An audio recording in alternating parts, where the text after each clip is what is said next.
welcome. This is Big Ben in Hong Kong. How are you doing? I've had a very busy week, and it's been like old times.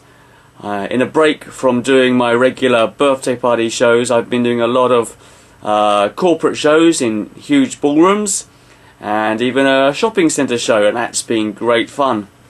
And talking about old times, it seemed like a good week to get myself interviewed.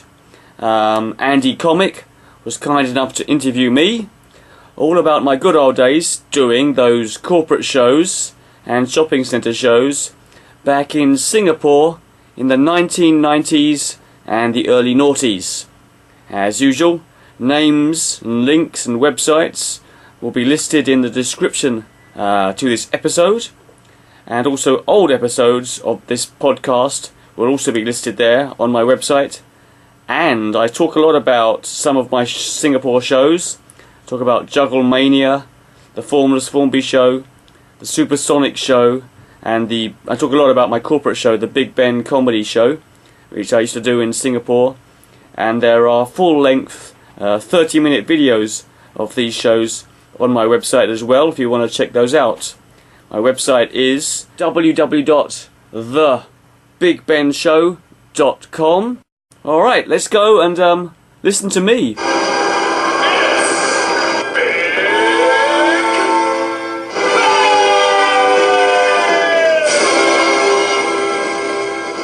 So, I'm picture this. I'm in Singapore at the National Television Company's studios, and there's all these famous, Singapore famous actors around and directors, and I'm the warm-up artist for the situation comedy they're going to film. And this is quite a big thing in Singapore, because Singapore is so small and there's such a small range of talents that you really can be spotted straight away. Even if you're just the warm-up artist. The person before me, who was the warm-up artist, went on to star in her own sitcom,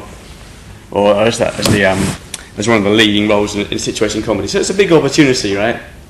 And I'm aware of that.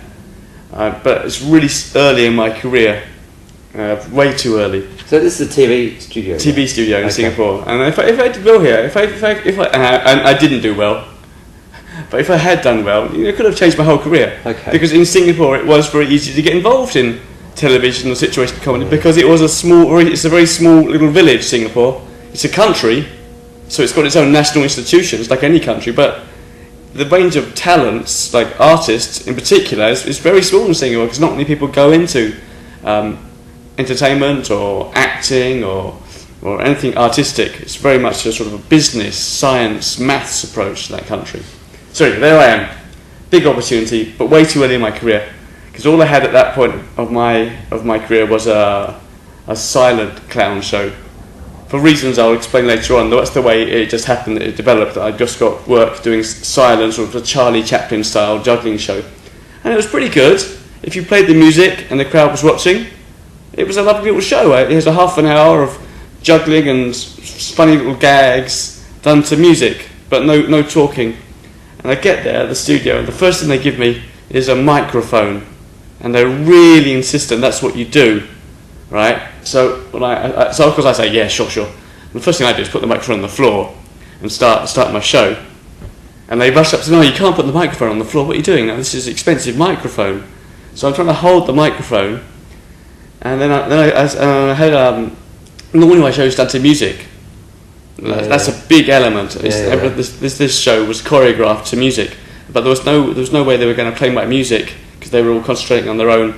They could have. So this is like it's pre-recorded or live television or no. This is a pre-recorded sitcom. So I'm supposed to warm up the audience, the studio audience, and once I've warmed up the audience, then they'll start filming the sitcom. And every time they stop filming and they start adjusting the sets and rearranging things, and I have to come on and keep the crowd happy during the breaks. I understand. Okay. Yeah. So they haven't got my music, so my show is immediately like 80% worse because they haven't got my music, and they're trying to make me hold a microphone while I do the juggling show. So it's not really very good. It's all right, but it's not really that good. And I finish it, and they're still not ready to start filming, and that was it. That was all I had. that was my act. I was going to say, this Yeah. sounds like a day gig, yeah. So that was my act. You know, I had a 30-minute show, normally to music, which was pretty good. You can check it out on YouTube. It's called Juggle Mania. The video's up there on my website. Okay, yeah. So Juggle Mania, did my Juggle Mania show, and they weren't ready, so I had to start using the microphone, and because of the way my career developed, I hadn't been using microphones and talking. Well, as a kid, I was always in school plays. I haven't got any particular aversion to talking, but I hadn't done that in recent years. So I'm struggling away. What they needed was like an MC. Sort of a guy going, well, hey, how's it going? Where are you from? Yeah, oh yeah, you're looking good. Blah blah blah.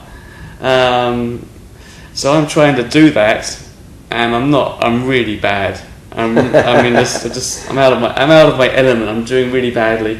Finally, they start filming the show, but every single time they stopped, they'd bring me on stage, and I had to just do something with a microphone. Oh, I had nothing. I didn't have a bag of tricks to do with a microphone. So who booked you for the gig? Did they tell you what was going to happen? Well, because Singapore is such a small village, my next door neighbour was Jacintha Azerbaijan, who in Singapore in the 1990s was a famous singer, a TV celebrity. Okay. And she was my next door neighbour. Yeah. And her husband was Ko Boon Pin, who's a great journalist and also a famous actor. So I knew them as my neighbours. So they said, why don't you come on, you know you're a juggler, why don't you come along and be the warm-up act for our situation comedy we're filming?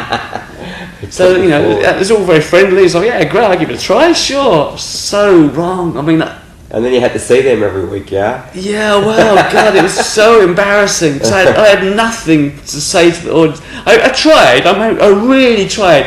I had a box of chocolates, and you could ask questions to the audience, like, what did you see in the last scene? Who said what? Who did this?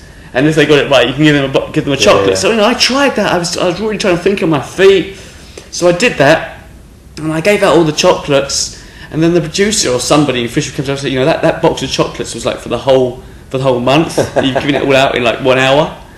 I was like, oh, I'm sorry. I put the microphone down, and I pick up the microphone, and it's going on and on. It's really, really horrible feeling, because you sit down, bunch the audience again, they start filming another scene, and you're sitting there and in a few minutes, I've got to go up again. I've got nothing. Yeah. I've got absolutely nothing to show them. And how many hours was this? And it went on for hours. You get there at about 6:30.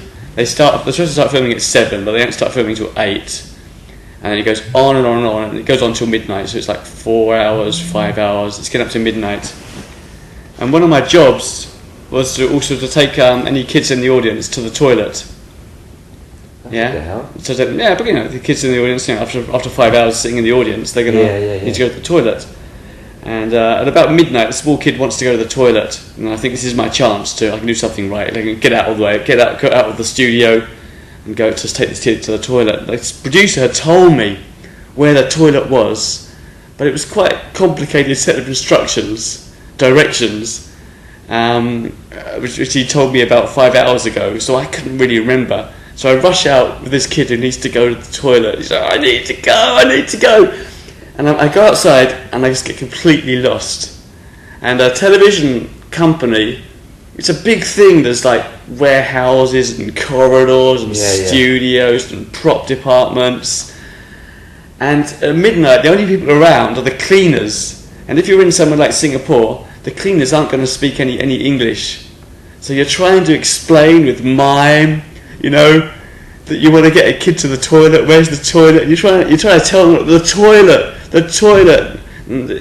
God, it's horrible. Yeah. Oh my God. She ran off shouting, Jimmy Savile. No, she didn't. It could have been misconstrued. Me and the small boy trying to find a toilet.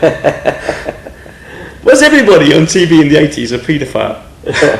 Or a rapist? Yeah. Bill Cosby. 70s, yeah. Jimmy Savile. Oh God. Anyway, so I do eventually, of course, find a toilet after going through this maze of corridors. And the kid gets the toilet, and it's done.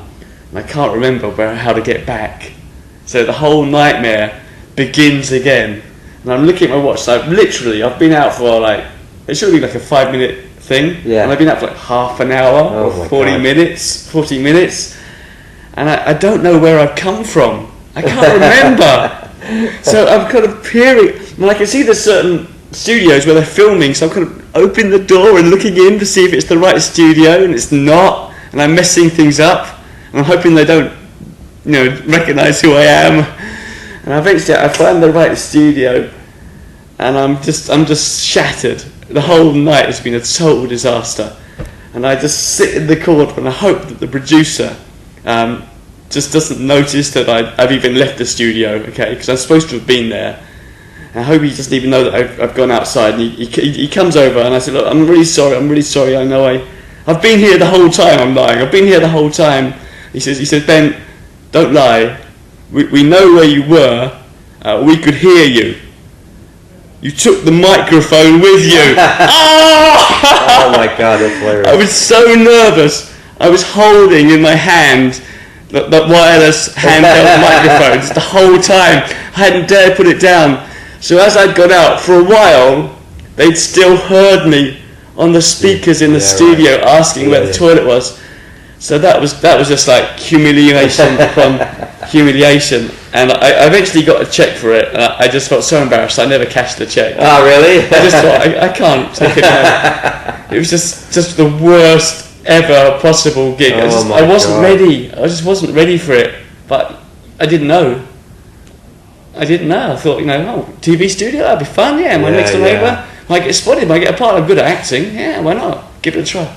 Disaster. Oh my God, fish out of water, yeah. Oh, it was awful. Yeah. Well, tell us how you got. Can we go right back to the beginning then? Yeah. How you got started? All right. So I'm from England, and I think my whole show is based upon the fact that I grew up in a Western country, in particular England, and then I began my performing career in Singapore.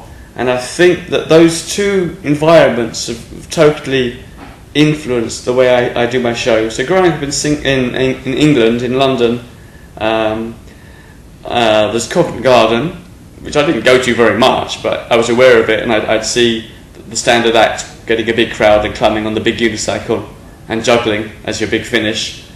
And I'd see the TV on TV. There'd be silent movies: Charlie Chaplin, Buster Keaton, Harold Lloyd. So I used to watch those. My dad's a lecturer in arts, a painter, and my mum's is a primary school teacher.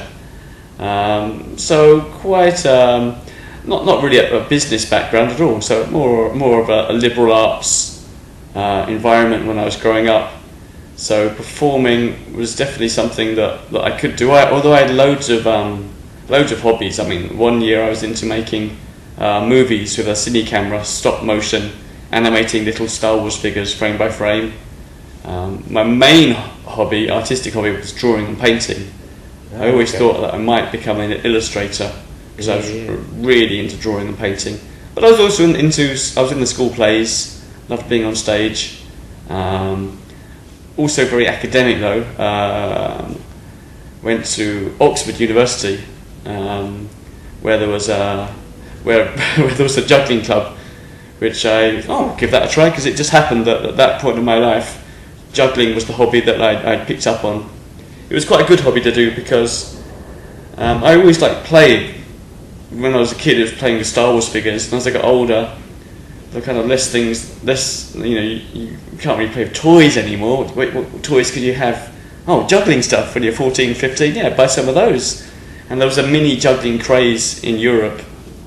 So there were places to buy juggling clubs, and there were juggling shops opening up, and juggling conventions.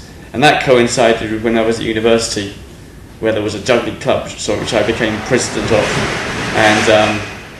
And we can go to the juggling conventions, the European Convention, the British Juggling Convention. But the only thing I was naturally any good at was the unicycle, which I did. It was one of those magic moments where I did learn something just straight away by myself. I got on it. There was no one else teaching me. I got on it, and I pushed off on the wall. I was riding it instantly. So I thought, whoa, Because juggling, I realised quite quickly that I wasn't the best juggler.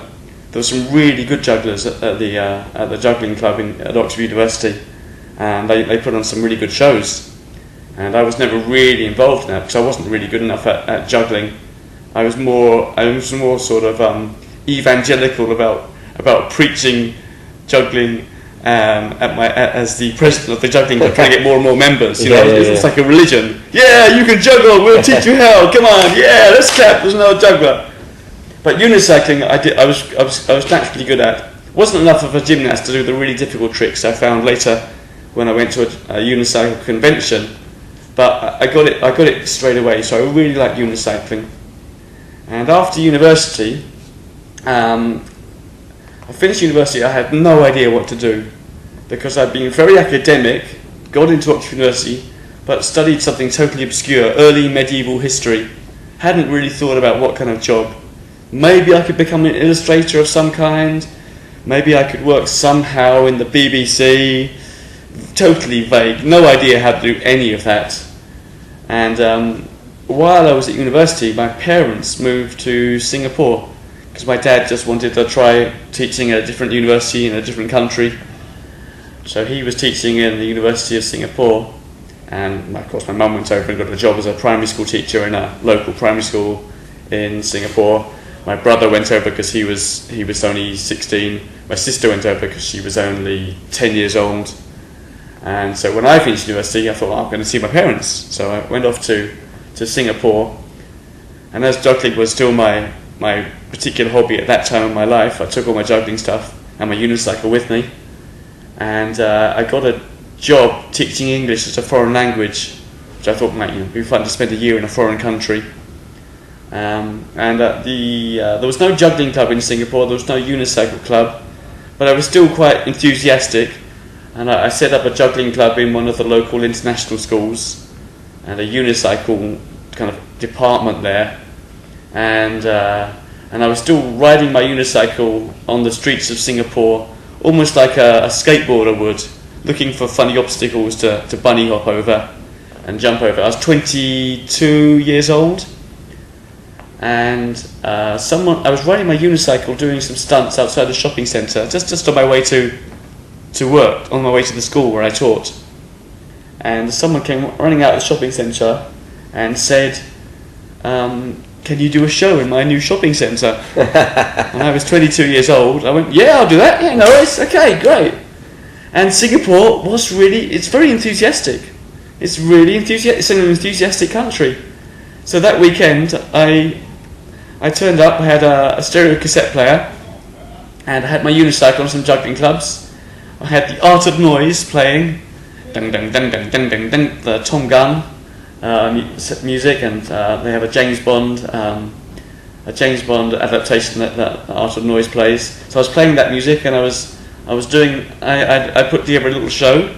It wasn't fantastic, but I think I winged it on enthusiasm. It wasn't a big show. There wasn't a particular stage, but there was an atrium, and I set down my stereo cassette player and played it. One of the teachers came along and took a few photos, and I hadn't really got a costume, but I had seen. I went to a second-hand shop, a discount shop, and they had these sports trousers with the zips that went all the way down from the hip to the ankle, so you could unzip them and just whip them off and have your shorts underneath. So at the end of the show, I unzipped my red trouser sports pants, and boom, they whipped them off, and I had my black Lycra cycling shorts underneath.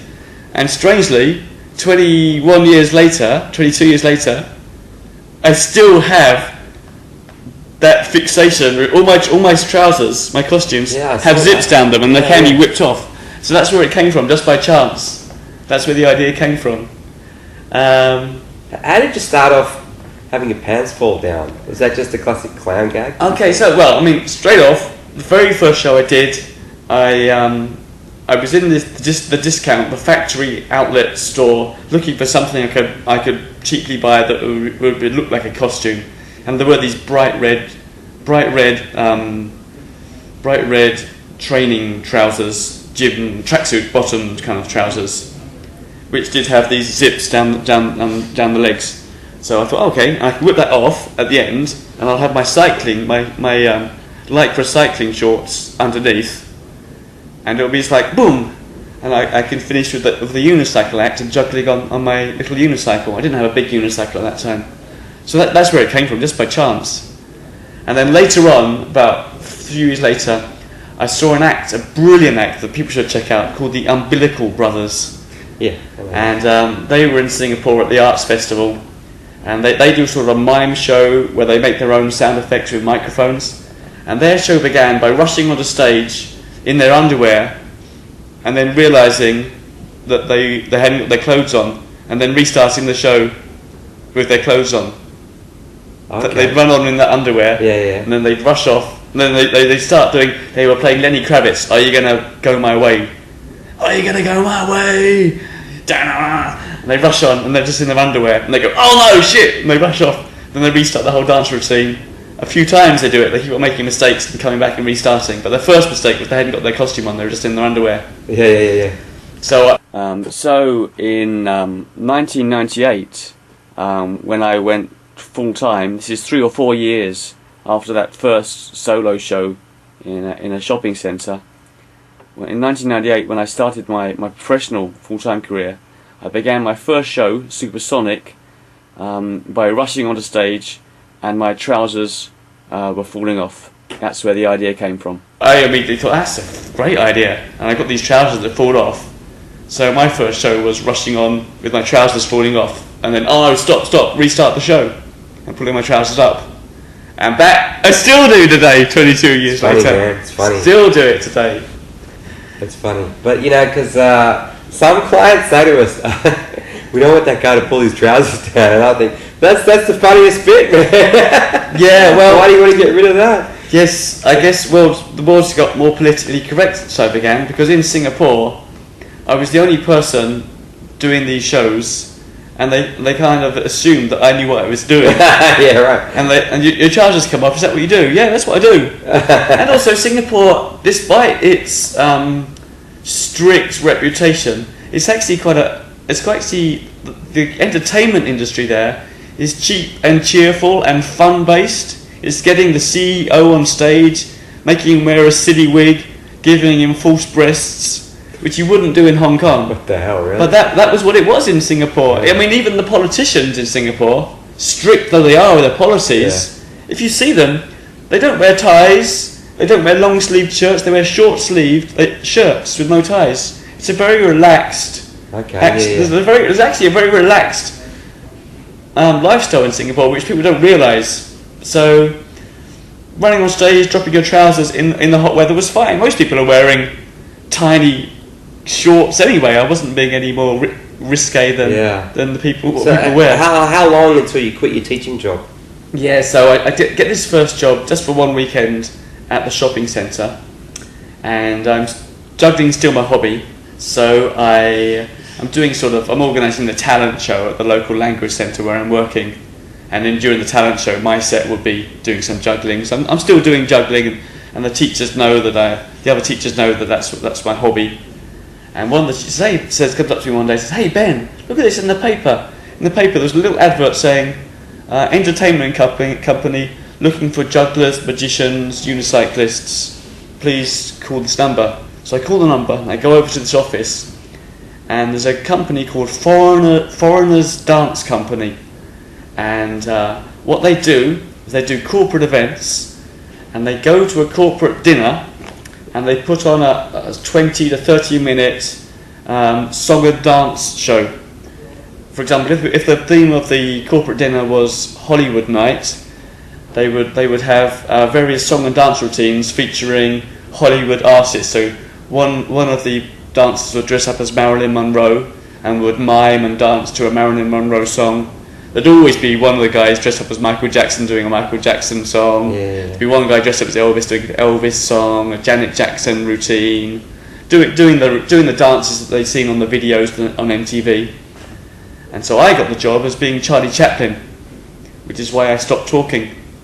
Which is why when I was at that TV studio I had no practice at talking. Okay, yeah. Earlier on I would have talked all the time.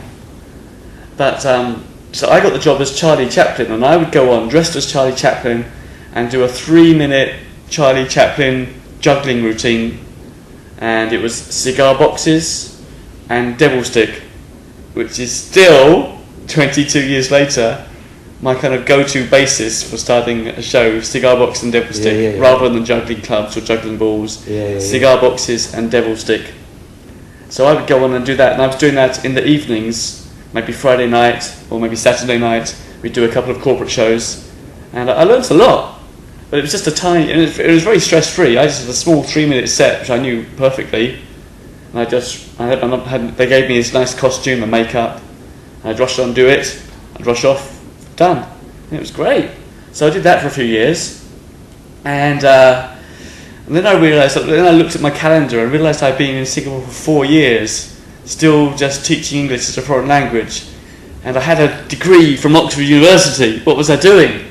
So I thought, what am I going to do? I still don't know what I want to do, but I probably shouldn't stay as a teacher of English as a foreign language. There's nothing wrong with that, but it wasn't what I planned to do with my life. I just did it so that I could stay in the country for a few years. So I thought to myself, well, if I can get permanent residency status in Singapore, then it would be very easy for me to set up my own company, and I could become a full-time performer.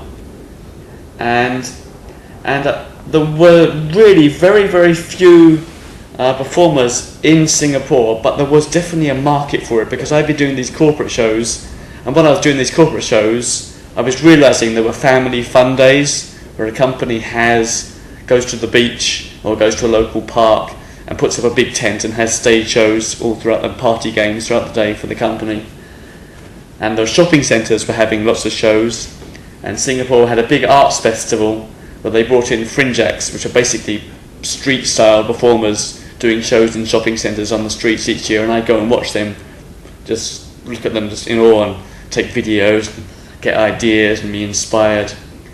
But there was really not many people in Singapore doing it, Singaporeans doing it. There was one guy who I've interviewed, check it out, Roy Thomas Pyamal, who was a total eccentric, just way beyond the norm of a Singaporean, and he was a self-taught juggler, and he had a self-taught juggling show, and he was doing fine. He was doing the corporate events, he was doing the family fun days. I'd seen him in passing. Then I'd also heard that there was one guy, a Caucasian guy, who'd done some fire juggling on the street somewhere, and eventually I tracked him down. His name is John Heron, who I eventually worked with as John Danger, and he was working in advertising. He'd been travelling through Singapore, travelling around the world from the UK. He was in Singapore, and he got a job as working in advertising. And he realised, and one day he disappeared for about 6 months. And when I heard of him again, he said, "Oh Ben, I've quit my advertising job.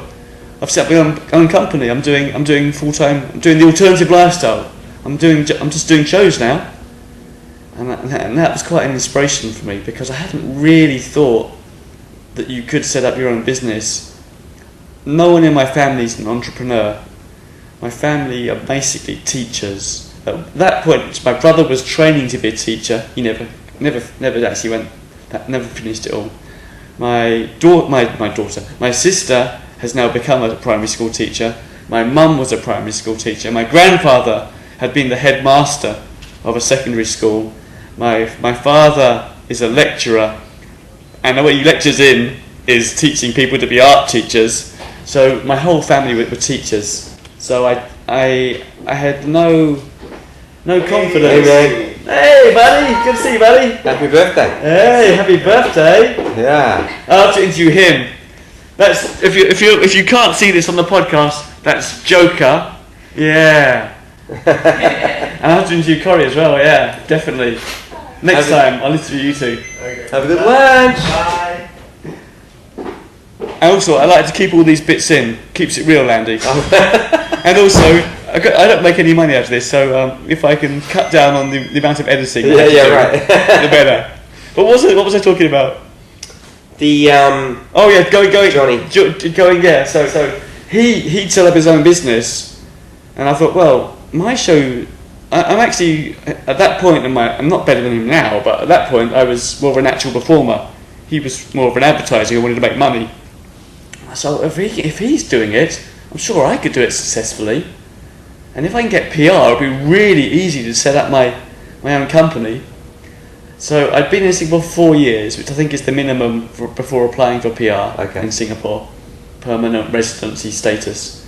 So I went there, and luckily I had my Oxford University degree, and I said, I'm thinking of doing more involved in teaching and maybe setting my own company, and I gave it quite an impressive talk, and here you are, straight away they gave it to me, get PR. So I got the PR, and I set up my own business, which is really easy when you're a PR. It's the same, you've got the same rights as a local Singaporean. Set up my own company called Team 13, which I thought was ambiguous enough to encompass anything, and if I wanted to expand one day, it could still be Team 13. And so I set up that and started and quit doing the shows with Foreigners Dance Company, because I knew that if I'm working full time for myself, I can make a lot more money doing a 30-minute stage show by myself and getting paid. What's the name of the company? Shows with foreigners. It's called Foreigners Dance Company. Foreigners, okay. I think the idea was because Singapore hadn't got any foreigners performing. Okay, but any way that you could sound as if you were overseas was great, and that was why it worked for me. Because even though I was living in Singapore full time, the guys, the MC could say, "All the way from London, here he is, Ben Matthews." I wasn't called Big Ben at They that still do time. that here, though, yeah. Yeah, they do. So it's good for them and it's good for me, because they can make out that I'm an overseas performer coming just for them, doing a show just for them. So that's how I got started, and it was amazing. Those years in Singapore, what a great time! It was the first month. First month after I quit teaching and started working full time. The first month I had about 30 shows. 30. Wow, that's like on average a show a day. Because I'd applied. There were so many opportunities. I'd applied to the Singapore Arts Festival, and I got a spot as on their Fringe Kids Festival program. So I was doing about 8 shows for the Singapore Arts Festival with lots of publicity. I was doing that, and then and then all the event companies that had been asking me on the sly for the past 3 years, can you do a show for us independently? And I say, no, I'm working for Foreigners Dance Company. I'm not allowed to do that. All those companies, so ethical. All those, I was. I mean, I think I don't like messing around the bosses giving me an opportunity. So, but now I could. All those event companies who've been asking, I could say, yeah, here I go. I can do a show, and it was amazing because Singapore had not only had all the corporate shows, the annual dinner and dance.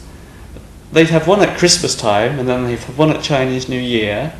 But then the company would also have a family fun day, because Singapore, the weather's hot and sunny all year round. So they'd go to a beach, they'd set up a marquee, a big tent, and they'd have a family fun day. And then the shopping centres all wanted to have shows, and they were great shows because they'd always have an MC doing stage games and party games and warming up the crowd throughout about 5 or 6 hours. These MCs worked really hard, and then for half an hour the MC would take a break and I'd come on and do my show, and the crowd would love it because I'm from overseas and I'm a break to the MC. And some of the MCs weren't that good. I mean, they were very enthusiastic and they tried their best, and some were brilliant. So, but the crowd would be happy to see somebody else come on stage and do a proper show with music. And then the next year there was an opportunity to do school shows. The National Arts Council gave money to schools to hire entertainers and performers to do shows with artistic merit. So I said that my show was all about circus. So my show was teaching kids about circus. So basically I could do my circus show, my one-man circus show with juggling and unicycling. And then in the middle I could do a bit of talking about the history of circus, how to get involved, talk about practicing, just some general just some general stuff which was vaguely educational, and it meant that every morning at about 7:30 a.m. I'd be doing a school assembly, and they were great big halls, big stage, 600 kids watching and nice. cheering.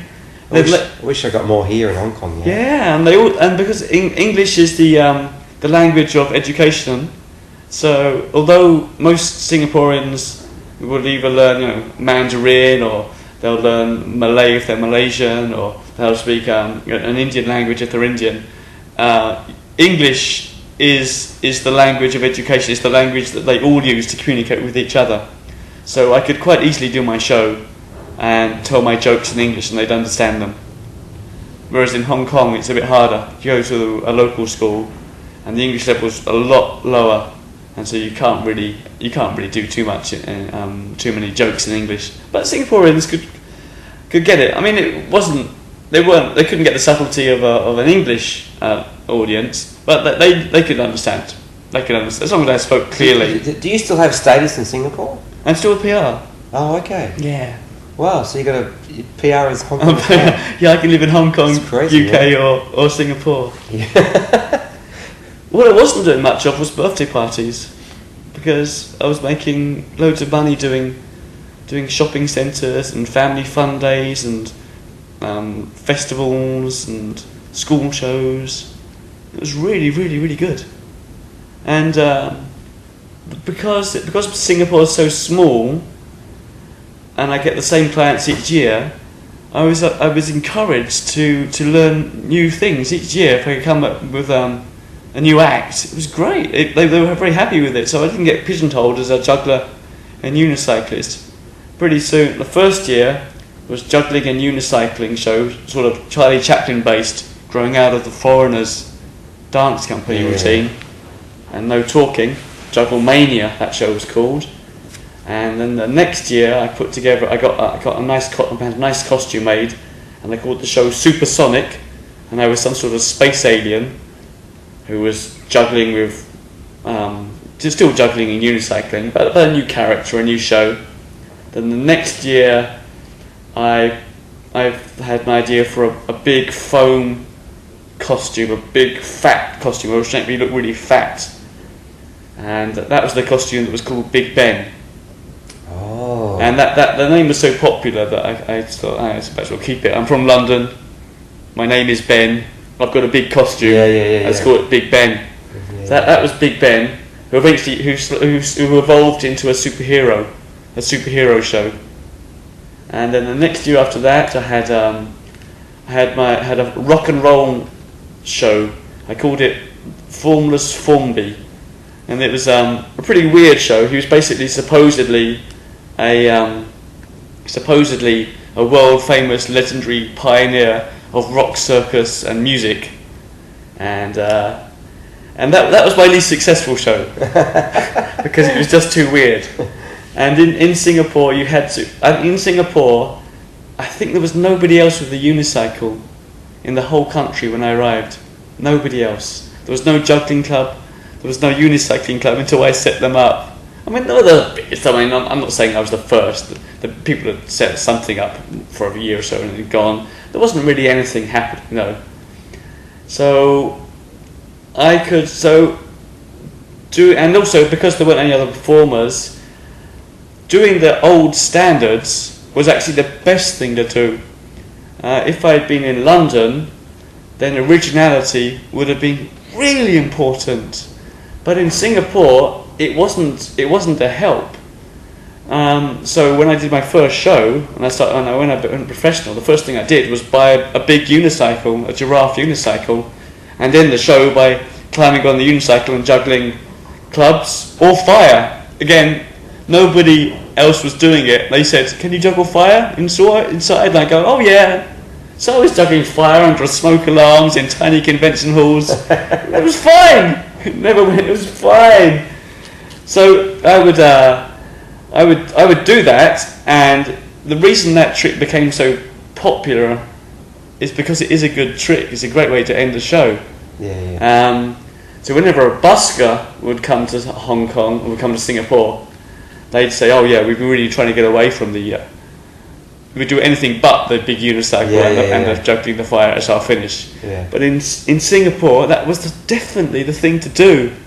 And it's not that I didn't try some original shows. I mean, all my shows have me in it, and I make it my own.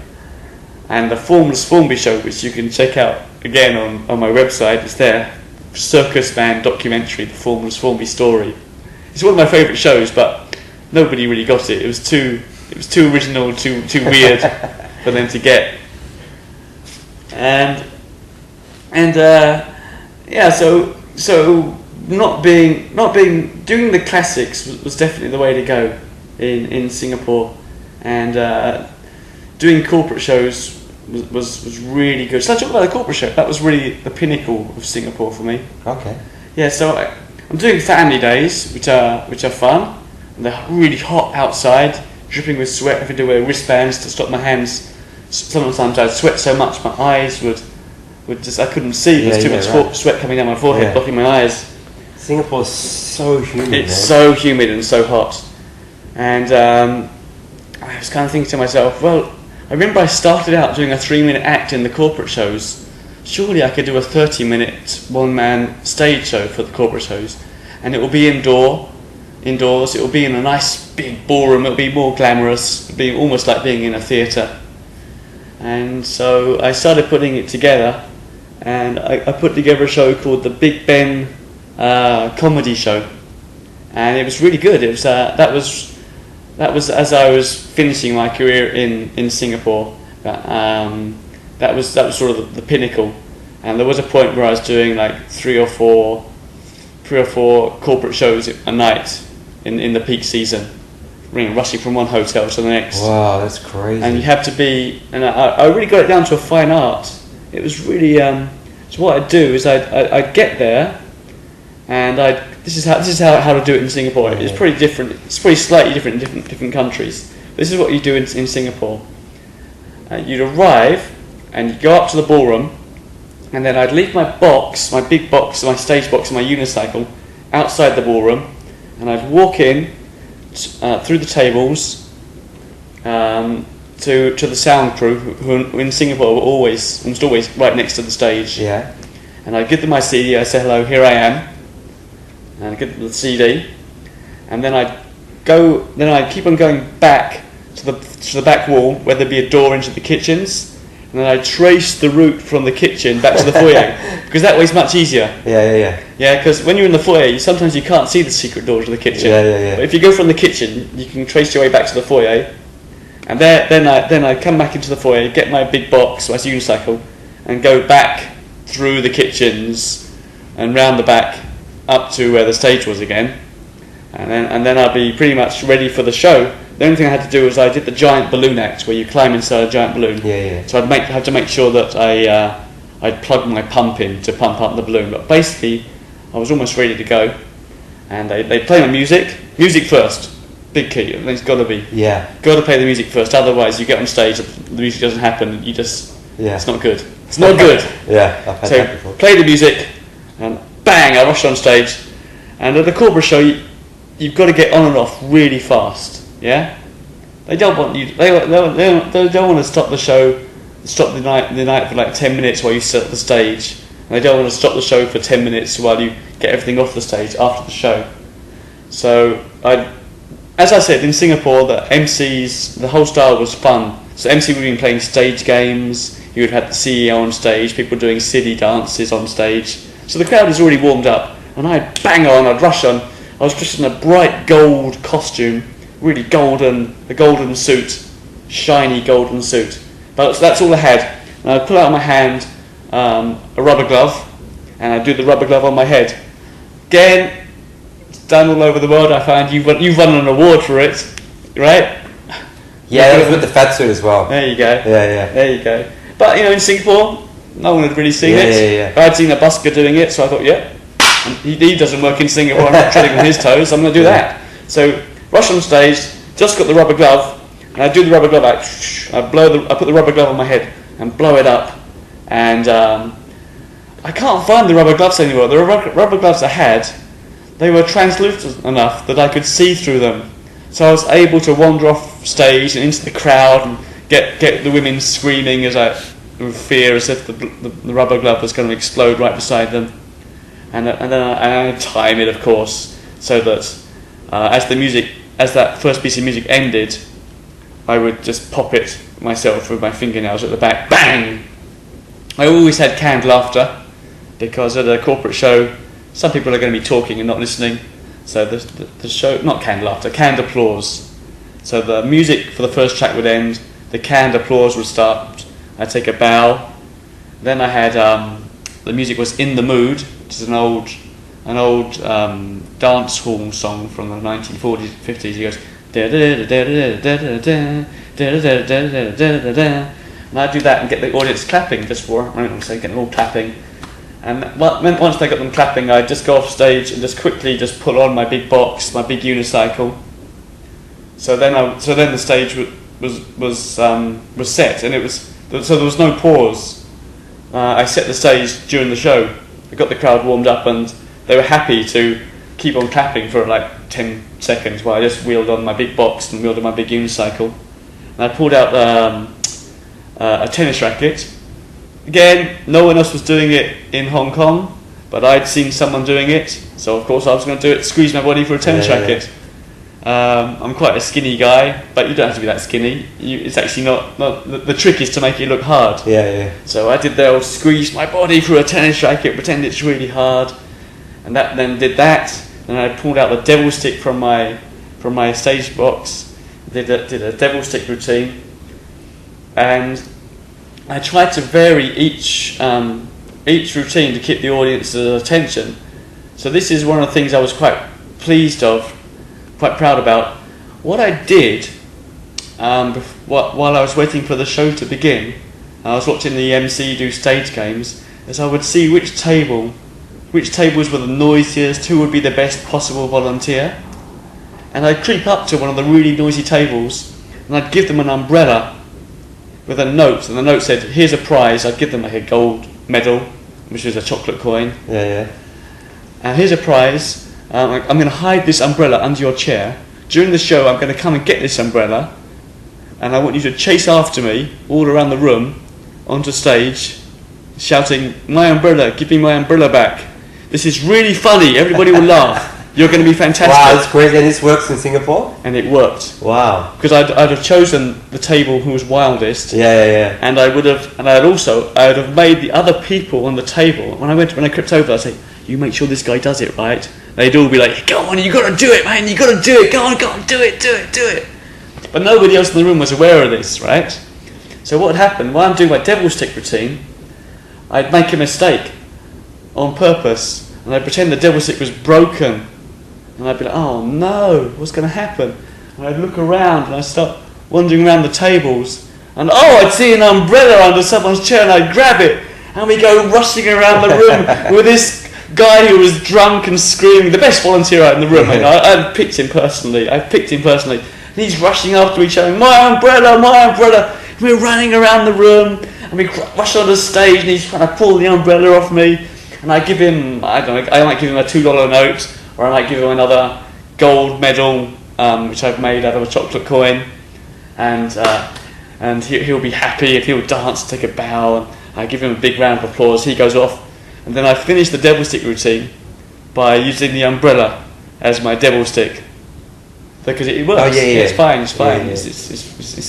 Just use the hand sticks. You still got the hand sticks, and just use the umbrella as the devil stick. So I'd finish that. And then I thought, okay, let's change it again, because you've got to keep their attention. And I was lucky, because in Singapore, the event companies all knew me. In Hong Kong, they don't, because they don't hire me enough. And in Singapore, if you're doing 4 shows in one night, in the peak time, all the event companies are going to know you, and they're going to trust you, and they see me doing my family shows for years before. They trust me, and they know how things work. So they knew, and I would remind them. And there was a cue on my CD saying, "Ladies and gentlemen, please turn all the lights off, please, for the next 2 minutes." And they would do it. They were really good. And they'd switch all the lights off in the whole ballroom. So it was total darkness. And I'd pull out my glow-in-the-dark juggling balls. And I'm not very good at juggling, but I can do 2 or 3 minutes in the dark. It looks great. It's like indoor fireworks. So that was lovely. and after the 2 minutes, there'd be the canned applause, and and then the announcement would be on the CD. Please switch the lights on again. But they knew that because they knew how my show worked. The organisers, the lights would come back on, and then bang, change it up again. I had some rock and roll music. Maybe I think it was Pretty Woman, and I'd march out into the audience trying to find a so-called pretty woman. And normally I'd pick someone in advance. It might be a really pretty woman who was definitely up for it, but often it might be someone who was, let's say, kind of not your typical pretty woman, but someone who was you knew would be good on stage. And I'd bring her onto stage, I'd sit her on my stage box, and I'd give her a Valentine's card. Inside the Valentine's card, it would say, "Thank you very much for coming on stage. I'm going to sing to you, and at the end I'm going to pretend to kiss you. When I do, spray me with a party spray," and I give her a party spray, which I pretend was a deodorant or a mouth freshener. Yeah, I'd mime that I was spraying my armpits or spraying my mouth, so I really getting ready to kiss. And I give her the party spray, and I give her a feather boa. Start dressing her up. The music's playing, and the music's building up, and I'm dressing myself up as well. I'm putting on a wig and some sunglasses, and then I'd whip round, and I had my mini Elvis Presley act, which again I'd seen on TV. They had in Singapore. They had the Just for Laughs variety. Just for Laughs variety was on television quite a lot. What they'd do is that whenever they had like 3 minutes where they hadn't got any programs, they put on a 3-minute Just for Laughs, Just for Laughs Montreal variety act. And I'd seen the mini Elvis act, and I thought, that's fantastic. This is before the internet. And the internet's there, but it's before YouTube. So the guys never performed in Singapore, so I thought, I'm going to do that. Yeah, why not? I'm in this isolated corner of the world. I know that would perfectly suit me, and I know it's going to work in Singapore. They've never seen it live. They're never going to see it live. So I had my mini Elvis Presley, which is basically where you're on your hands and knees, and most of your body is hidden by a cloak, and you really do look, if you do it right, as if you're only 3 foot high, and it's great. So I would whip into that costume, and as the music would change to Elvis, I'd turn around, and there I was, mini Elvis, and I'd be dancing around, only like 2 or 3 feet high, singing to this woman, but only miming, singing to her, and I popped in some Chinese music at the end, so that would also get an extra laugh. Oh, he's singing a Chinese song, yeah, woo. I'd always get a laugh. And then I'd pretend to kiss her, and she would spray me. It was great. The silly string spraying me in the face. It was wonderful. What a mess. It was great. It was really good. It's lovely. Spraying me all over, so I'm dripping of silly string. But it's mainly on the sunglasses and on the wig and on the mini Elvis costume. Yeah. So when I whip all that off, I'm back to normal again, back in my golden costume. I give her a big clap, and then I change it up again. For the final choreographed routine was balancing 7 cigar boxes on my chin. So I'd always done cigar boxes, and I think the classic big trick with 7 cigar boxes, where you balance them on your chin. And of course, there I am again. There's no one else in Singapore who even does cigar boxes. So yeah, let's do the standard. That's a really old trick, yeah. It's a really old trick, and the reason it's so reason it's become a classic is because it's great. It's simple. It's great. It looks good. So I balance those on my head, and send her back. Normally I pretend to kiss her, and then I'd say, "Is that okay? Is that okay?" And I'd go out to the guy at the table where he's from. Is it all right? And then I'd kiss him instead. And then I'd run up on stage. And while I was doing this, this is quite important. While I was doing the cigar box act, I'd be also grabbing the microphone. I always use whatever microphone they have there. And in Singapore, it was almost always a handheld wireless microphone, and it'd be working perfectly. So by the time I'd finished the cigar boxes, I was ready to straight away start talking. There was no, I've got to go and find a microphone. I actually picked it up while I was doing the cigar box and attached it with a little coat hanger, clothes hanger to my chin. to my neck. So I was ready to start talking. Did a bit of talking stuff, because they understand talking in English, they understand English in Singapore. And then it was bang, do the big unicycle with a guy. It's the classic act. Hopefully I've made it my own. So my trousers would fall up while the guy's trying to hold the giraffe, and my underwear would practically be in his face. You know. I mean, he's holding the giraffe unicycle, I'm climbing up, falling off, getting on top of it. And then he's giving me the fire clubs, because it was Singapore and they let you juggle fire anywhere. They said, they had no experience at that point of other entertainers. They said, can you juggle, is it okay? And I said, yeah, I'll do it. And it was okay. It really wasn't. How did you fit in 3 in a night? Like, isn't it dinners? Okay, I'll just finish this bit off and then I'll tell you that. Yeah, so that's... and then I do the fire juggling, big clap, music's building up to the grand finale, and the grand finale was the giant balloon, where you climb inside a giant balloon. Again, an act which has become overdone the world over. I resisted that for a while, actually, because Roy was the first person in Singapore to do it, and I thought, well, I can't do that. People were asking me, because they loved it. They were saying, can you do the giant balloon act? I said, no, that's Roy's act, he's doing it in Singapore. And then my friend John did it. I thought, well, if John's doing it as well.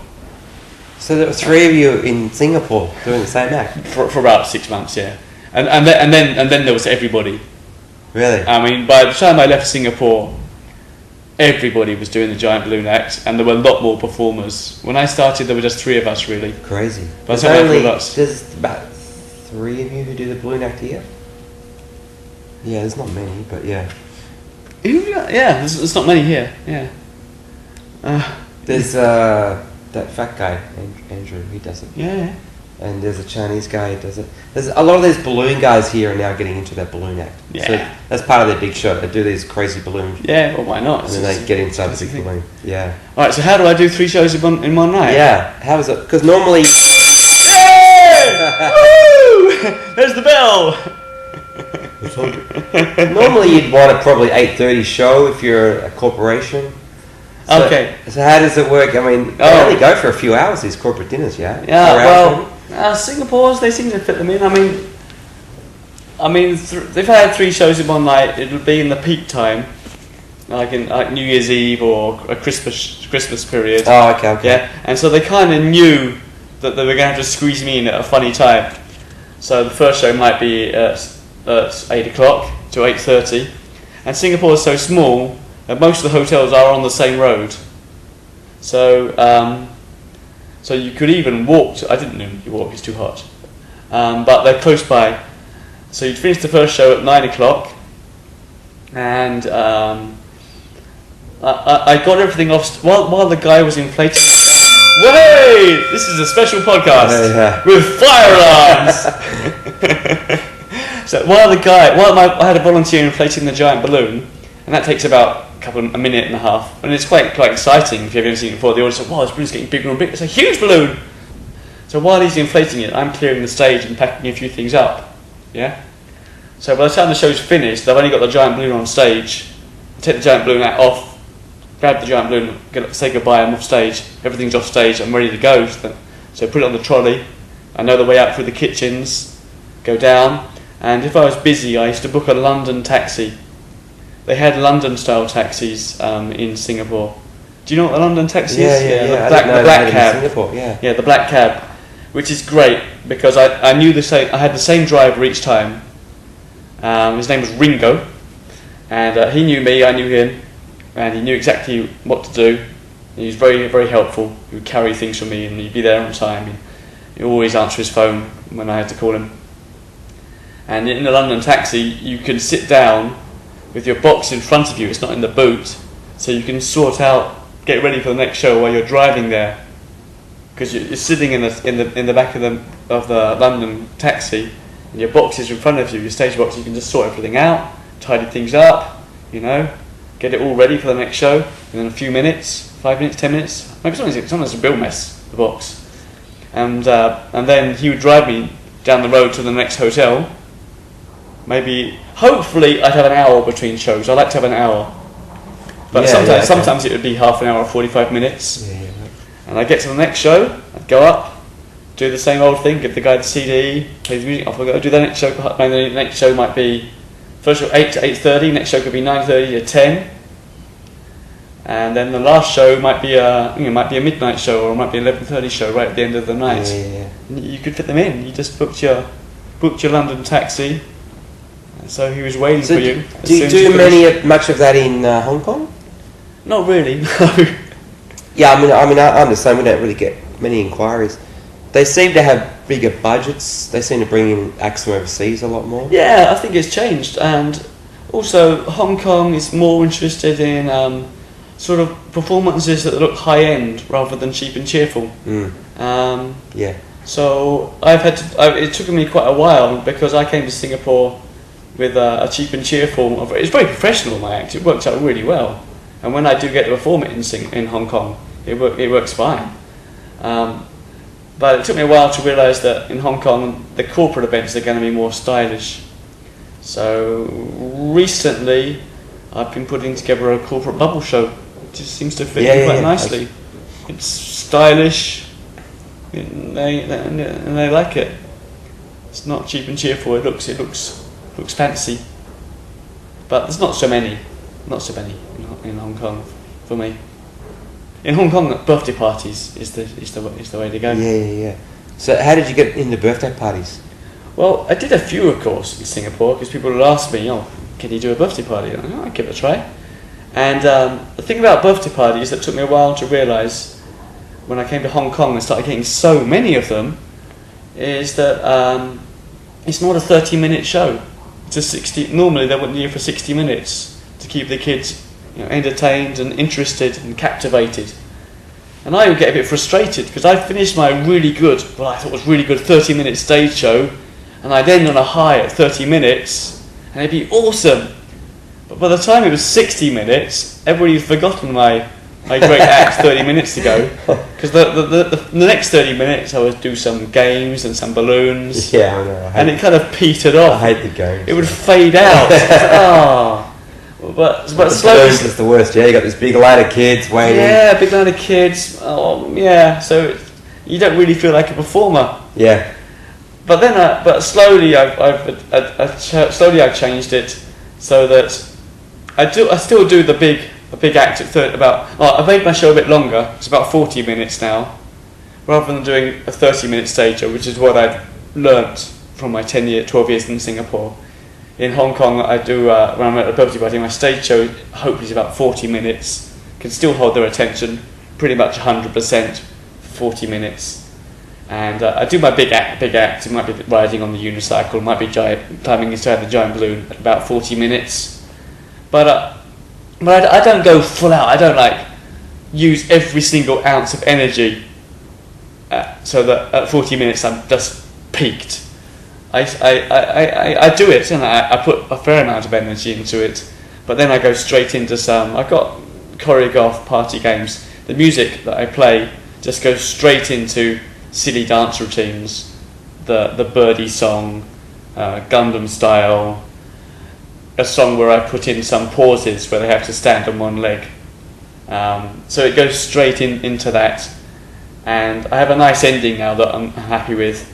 The ending, instead of ending on a real big trick, I've still got all their attention, but I've got all the kids totally silent, lying on the floor, not moving, as if they're fast asleep. And if they can stay still, they'll win a prize. And the room it's lovely, because it's been so noisy, and it's silent. And that is a big effect. You could have your big effect being like the big trick to end with, but that's hard to do after an hour, because some people aren't going to be watching you anymore. You do your big trick and someone's not watching, it's not much fun. But if the room is suddenly silent, and all these noisy kids, for the first time in an hour, are just completely silent, motionless, lying on the floor, I say thank you, I make a few jokes, I say if you want my name card, not when I'm working for you. I say if I'm working for myself, I say if you want my name card, you can come and see me. But we are here, the kids have done a good job. I think they should all get some prizes. I just switch on the music again, it plays Happy Birthday, and as long as the kids are still, I put some candies on each of the kids, back or their head or down their jumper. They mustn't move. And that's the music, and that's done to Happy Birthday. And when Happy Birthday finishes, they've all got candies, and I say thank you very much, take care, goodbye, and I'm done. So it does end, it doesn't peter out. It is an ending.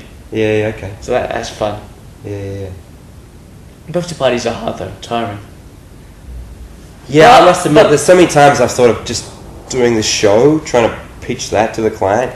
I just do the show and leave because you can really hit them hard, yeah. Yeah. And you leave them like, jeez, he's gone already. I wish you could stay longer. Yes, if you could just do 30, 40 minutes, you could really have a high impact boom. Yeah. Yeah. You know, I had one the other day, and it was the client was just like, just do as long as you want.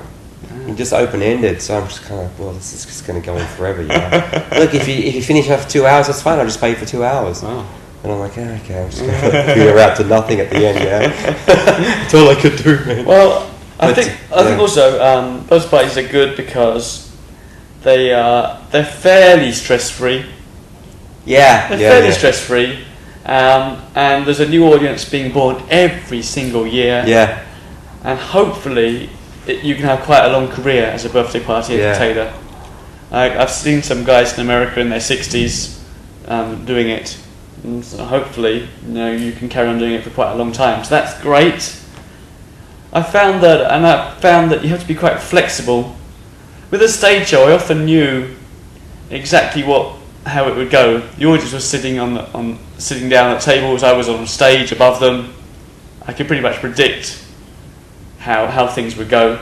Sometimes the audience would be wilder, sometimes they would be less wild, but you wouldn't get them rushing on stage and stealing your props. Or you wouldn't get them just wandering off to go and have some food, which is what happens at birthday parties.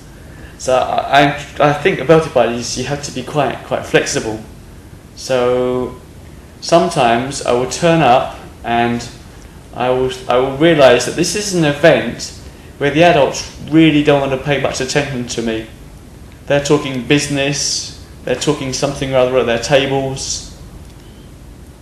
But at the same time, I want them to be impressed and know that I've done a good act. So what I might do then is I might do the giant balloon as my very first act, or very early on. I might start my show, and after about 15 minutes, I notice the adults are actually watching, and that's when I'll do a big trick.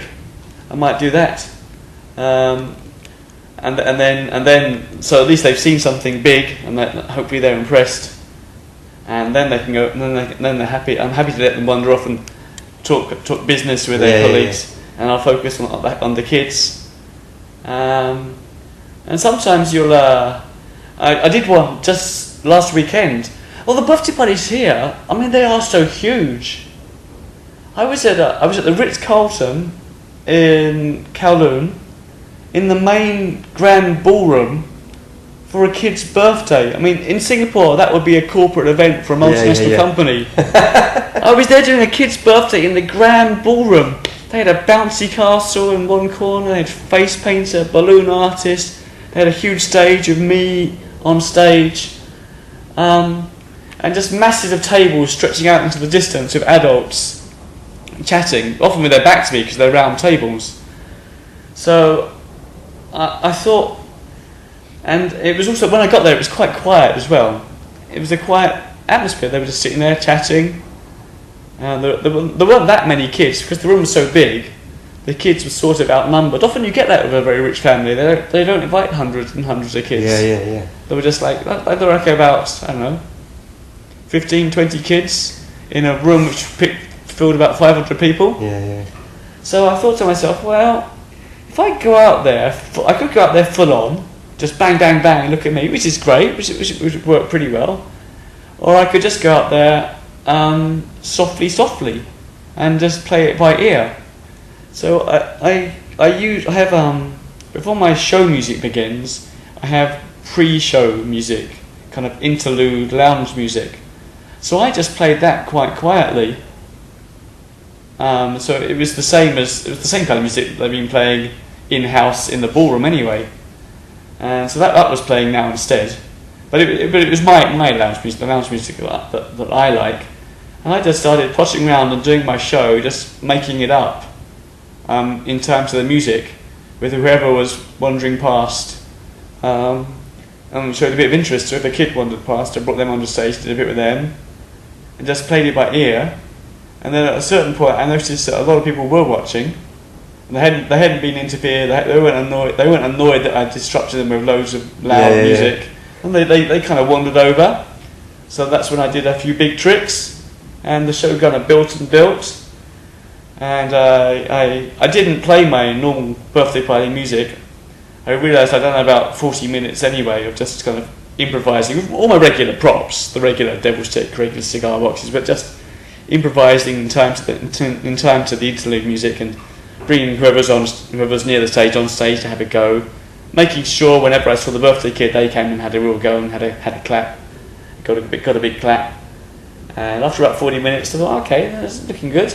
So I flicked ahead on the tracks to the dance music and did my regular dance routines, the birdie song, the Gundam style dance, and ended up with the kids all lying down silently. It was a good show, but it's a one-off. It wasn't my regular show at all. It worked out fine. Got to be flexible sometimes. They spend big here, man. They do. I hate those parties, though. Yeah, you're competing against everything. Well, it's tricky, you know. I think what I do is I say I'm not going to compete. I'm going to be like attractive wallpaper. Okay? So if they want to look in my direction, they'll say, oh, that looks interesting. And then at any moment, there will be a moment in the hour when a lot of people will wander over to have a look. And that's when I do the big thing. And I'm impressed with the big routine that I've been practicing for 20 years, the giant unicycle. But sometimes the noise can, the bouncy castle blower, and most of the time you can switch it off, but sometimes they're like, nah, I want to keep it on. Yeah, well, sometimes the bouncy castle operators are a totally different company, and they've been hired to do the bouncy castle for the full 3 hours, and they're not the boss. And if you go over and say, can you turn it off? I'm sorry, we're supposed to have it on the whole 3 hours. Yeah. So sometimes you just got to go with it. You say, okay, that's the bouncy castle. And I think don't set yourself up to fail. Don't set yourself up so that you're competing with the bouncy castle. I would start kind of lower key, and then at a moment when I have got a lot of audience watching, then I would do the big stuff, and it seems fine. Not like that, but it is tricky. Yeah, sometimes there's so much going on. Sometimes you lose them. Sometimes you just have to be fancy wallpaper. If they look in your direction, it looks nice. So, who were your influences? You spoke before about Harold Lloyd and Buster Keaton. Yeah, I mean, I was also influenced. So I was influenced by the silent movies and by the little I saw at Covent Garden. And then in about 1989, 1990, 91, 92, while I was at university, there were Cirque du Soleil was just beginning, and they were showing their first ever shows on TV. So of course I videoed that, was amazed. And there was a big French circus called Archaos. Yeah, I know that. And they were touring England, so of course I went to see them, and that blew me away. Their sort of modern, kind of Mad Max look, machinery and diesel and fumes and danger. They had a chainsaw juggler, didn't Chainsaws and motorbikes. Yeah, that was great. So when I started performing, for me, being a clown was something really cool. Being a street performing clown was, it was dangerous, it was edgy. Being a magician, I thought was sort of old hat. But being a in 1992, 93, 94, 95, 96, being a kind of a street performer style clown, I thought was really, really cool. So that was my influence, and then just grabbing whatever I could from anywhere, whatever I saw on TV. Because there was no YouTube. Whatever I could see, I used that. It's great. They had some great busking festivals, which you went to once in Singapore.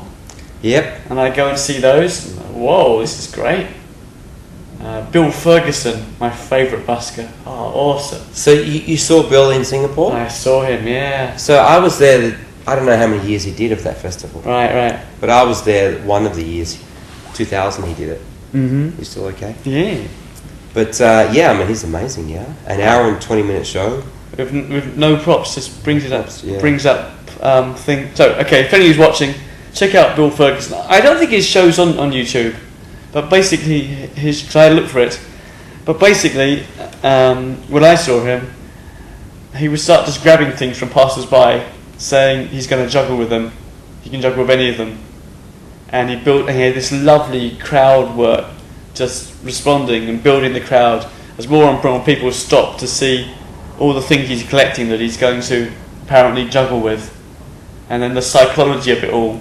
He's got a kid, he tricks a kid into putting a custard pie into his dad's face. That's lovely. That was great.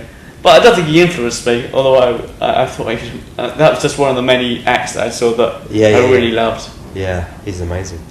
I was into loads of stuff. I was into stand-up comedy. Still am. So how about when you met your wife? Were you performing there, or you must have been? Yeah. The year I met my wife, I was really busy, but I was kind of peaking in Singapore. So I met her, and I remember noticing I made a message on my voicemail saying, I'm working every single day for the next 3 months, so I might be a bit late getting back to this voicemail. Apologies. And I was really busy doing shows. Singapore, such a good place because you could get involved in anything. I was doing serious acting in a proper theatre. I wasn't a leading role, but I had a speaking part in a big show in a proper theatre.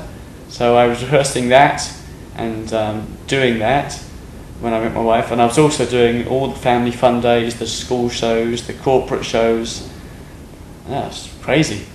But I knew that it was peaking, and I knew that you couldn't carry on doing that forever because it was just physically exhausting. It was really tiring. So when I met my wife and she said she'd like to move to Hong Kong, I thought, yeah, give that a try. I'd love to do that. And it was great coming to Hong Kong and doing my first show, a birthday party, getting it.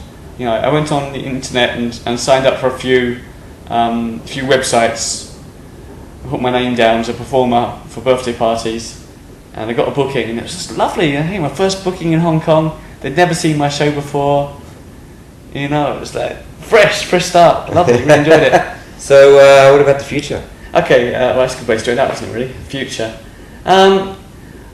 I'd like to stop doing the really physical stuff before it becomes hard, before it becomes difficult. Right now, I'm still fine dancing around for 20 minutes doing silly dance routines at the end of a birthday party. I'm still fine climbing onto a big 6-foot unicycle. That's well within my physical capabilities. But I'm aware that it's going to get harder and harder. So I'd like to stop the physical stuff before it gets tricky. Yeah. Yeah. Okay. So everything I do now is all the new stuff I learn is less physical. So hopefully bubbles could be a big thing. That's working out really well this last couple of weeks. I mean, really right now, last 2 weeks I've had 2 corporate bubble shows, and I think that could work out really well because you're moving slowly. It doesn't matter if you look old. It's great if you look old. Yeah. It looks like the old professor who's done all his research on bubbles and is doing a stylish bubble show, dressed in a dinner jacket, to nice, maybe Oxygen by Jean-Michel Jarre, something classy, playing in the background, and not tiring at all. You know, you finish that show, you're not dripping with sweat. You feel fine. That's a good way to go. Stand-up comedy, been doing that a lot the last few years, but I don't think there's any money in it in Hong Kong at the moment. I've done it for 8 years, stand-up comedy, and there's not really any money. And to be honest, I'm not the best of the group, of the stand-up comedians. So I'll keep on doing it for fun. It might work out. But I think doing things like bubbles, doing birthday parties. Who knows? That could go on for ages. If I just make it less physical, I've been learning ventriloquism, and the ventriloquism part of the birthday party, I'm really enjoying it now. I do it towards the end, where the puppet comes out and helps me decide who's been a good boy and who's been a naughty boy, and the good boys and girls will get prizes, and I'm enjoying that. And hopefully the ventriloquism part could get longer and longer. Who knows, in 20 years' time I could have an hour-long ventriloquism act for birthday parties. True. Yeah, so hopefully carry on doing it. Hopefully, performing is the thing I love. So hopefully carry on performing, but aware that physically it's going to get harder to do the physical stuff. And my backup plan is, got a rich wife. My wife's a corporate lawyer, so she's making more and more money. So if everything goes rubbish for me, I still got her. Yeah.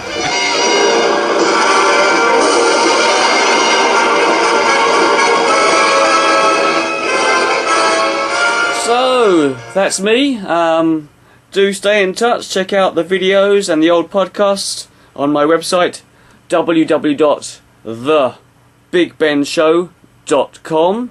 I'll be back next week with another tale from the periphery of show business. Take care. Have fun.